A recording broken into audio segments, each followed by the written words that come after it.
En 1869, Antonio Raimondi se casó con Adela Loli. Para aquel entonces, él era un cuarentón bastante mayor que su joven esposa. Ella era una huaracina que aspiraba a entrar a la sociedad del brazo de alguien importante, mientras que él lo único que quería era estudiar y realizar pruebas en su laboratorio. El matrimonio no fue feliz, aunque hubo una prole de 3 hijos. Solo una de las hijas llegó a la vida adulta y murió sin descendencia. La única foto que se ve de ella prácticamente se ve que es una mujer bastante tipo Venus del Nilo, que eran un poquito de rellenas en carne, ¿no? Pero... Y lo de Venus es con generosidad. Claro, o sea que... Entonces,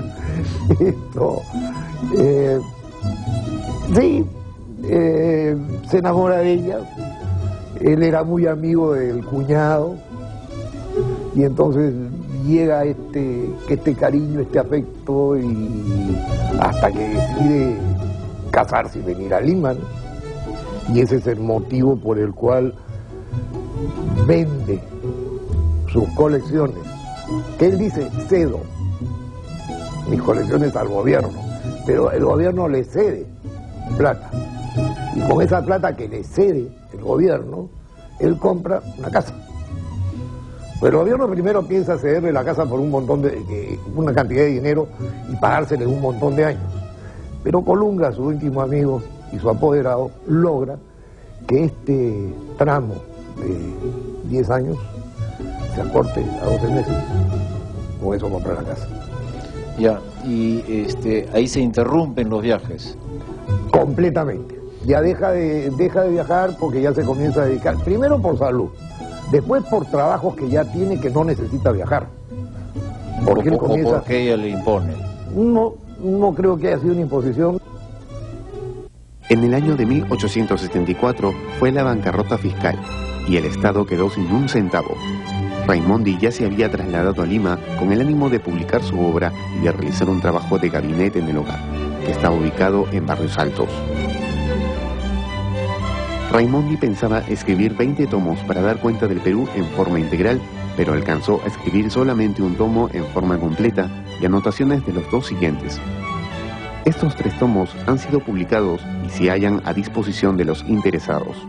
Da la impresión de alguien que trabajó mucho más en la recolección de la información que es en su organización y presentación al público. Claro, no tuvo el tiempo porque para recorrer el Perú tantos años, recoger tantos datos, decenas y decenas de libretas de apuntes, esquemas, dibujos, etcétera, no alcanza una vida pues para organizar todo eso. Entonces él tuvo la ayuda de otras personas que después de su muerte publicaron pero el volumen primero, que es todos sus viajes por el Perú, sí lo escribió y lo publicó él todavía en vida. Y eso es lo que yo leí a los 12 años. Y este es el libro mejor organizado, en realidad. Mejor organizado, mejor redactado también, ¿no? De ahí, después de Raimondi, vienen ya otros científicos como Augusto Weberbauer, un alemán que desde 1902 hasta 1948 trabajó en el Perú, pero todos son utilizando las fuentes de Raimondi, etc. Aunque él, la Amazonía la recorrió poco, Raimondi, sí la costa y sierra completo. Y hoy día hacemos el viaje en vehículos 4x4 y otras cosas. Él fue al lomo de caballo, ¿no es cierto? Y siempre iba de hacienda en hacienda donde lo alojaban y ahí tomaba sus apuntes, mediciones.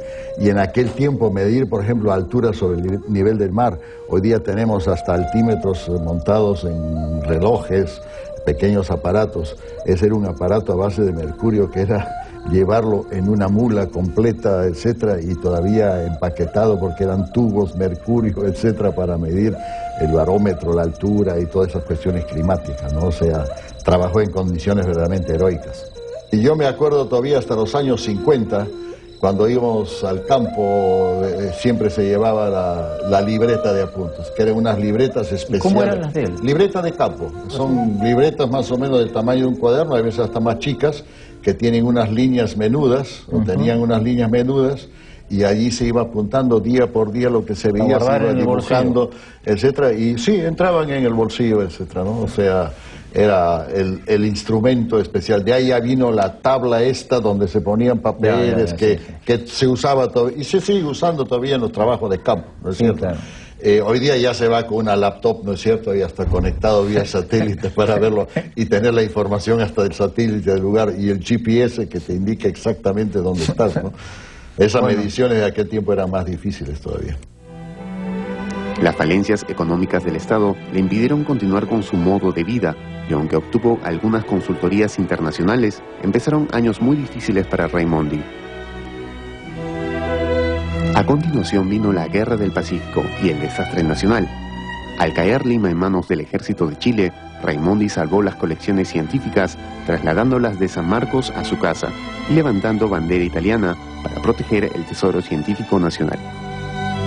En esos mismos días, los chilenos estaban saqueando la Biblioteca Nacional y la Universidad de San Marcos, y Raimondi logró salvar lo que se pudo. Raimondi, cuando llega a Lima, cuando se casa, se compra una casa muy cerca de la Facultad de Medicina y entonces él vive ahí. La calle de la Peña Horadada. ¿no? Durante la guerra con Chile él logra salvar sus colecciones, todo lo que había acumulado, ese trabajo acumulado por tantos años, y lo lleva a su casa y lo protege poniendo la bandera italiana, ¿no? Porque él es ciudadano italiano. Y entonces, él, ¿cómo le afecta la guerra con Chile? Le afecta de una manera espantosa, ¿no? Primeramente se suspende la construcción de su museo. Es destruido el museo por los chilenos en el Jardín Botánico. Se va a destruir todas las colecciones que quedaron en la Facultad de Medicina que él ya no pudo llevarse a su casa, porque a su casa se llenó de todas sus colecciones. Deja de percibir los alquileres de su casa, porque él alquilaba departamentos para tener más ingresos, y esos departamentos son ocupados por sus colecciones.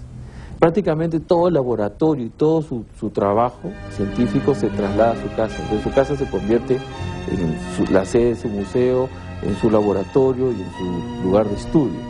Se encierra en su casa y bueno, ya no le pagan el sueldo.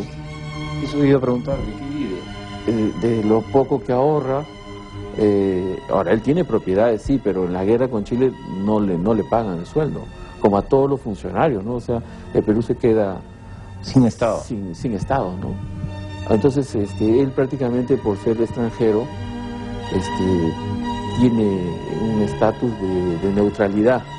Y esa neutralidad le sirve a él, a Malinowski, a todos los profesores extranjeros, a Javis, para seguir continuando con la ciencia en el Perú, con la investigación, pero dictando clases en sus casas, en forma particular.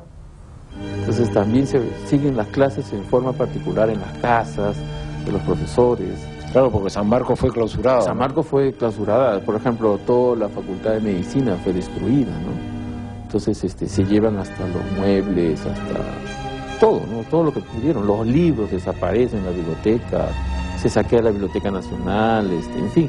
La guerra fue, pues, tan calamitosa a nivel científico, y es un poco que no se ha valorado, ¿no? La vida científica y cultural del Perú se derrumba. Después de la derrota, el Perú quedó postrado económicamente y el Estado no pudo reemprender la contratación de Raimondi como consultor científico, de tal modo que continuaron las penurias económicas para él y la falta de oportunidades materiales para concretar su obra escrita y publicar sus conocimientos sobre el Perú. Esta situación lo enojó y lo tornó huraño. Con el venir de los años y las dificultades económicas, él ve con preocupación y casi con frustración que no va a poder culminar su obra, ¿no? Eso, él vivió prácticamente con una misión autoimpuesta, que fue culminar esta serie de 20 volúmenes que él llamó El Perú, sobre, digamos, las riquezas naturales de nuestro país en todos los campos de la ciencia conocida, en etnografía, en geografía, en obviamente arqueología, en zoología, en botánica. Por ejemplo, su obra en botánica es simplemente espectacular. Nosotros tenemos 200 acuarelas, el Museo Raimondi tiene 200 acuarelas inéditas de Antonio Raimondi solo del campo de botánica, ¿no? Entonces, ante esa gran cantidad de material, ¿no?, es que él probablemente encuentra frustrante las limitaciones que se le impone tanto el clima fiscal de la posguerra con Chile como también obviamente las causas físicas, ¿no? Las enfermedades, etcétera, etcétera. Sumémosle a ello aparentemente las dificultades familiares por las que afronta, ¿no?